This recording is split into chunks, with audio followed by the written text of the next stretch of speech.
আজকে শেয়ার করব আবারও একটা সহজ আর বেসিক রেসিপি। জানি কিন্তু এই রেসিপিটা সবাই বাড়িতে বানিয়ে থাকেন, তবে যেভাবে আজকে আমি বানালাম সেই রেসিপিটাই শেয়ার করছি।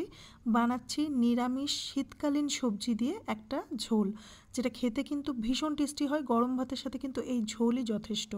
তো রেসিপিটার জন্য সবার প্রথমে আমি একটা ফুলকপি নিয়ে একটু মোটা করে ছাড়িয়ে নিয়েছি, ফুলগুলো বড় করে নিয়েছি।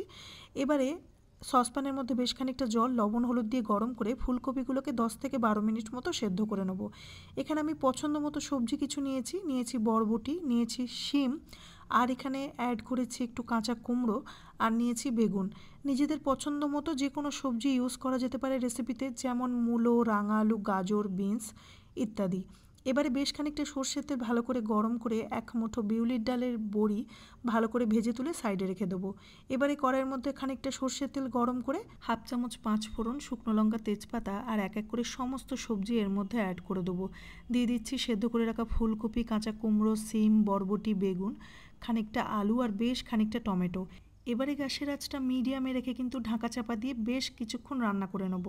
একটা ফ্রেশ বাটা মশলা বানিয়ে নেব। মিক্সিং জারের মধ্যে 1 চামচ গোটা জিরে, গোটা ধনে, আর একটা ইম্পর্টেন্ট উপকরণ, সেটা হচ্ছে পোস্ত।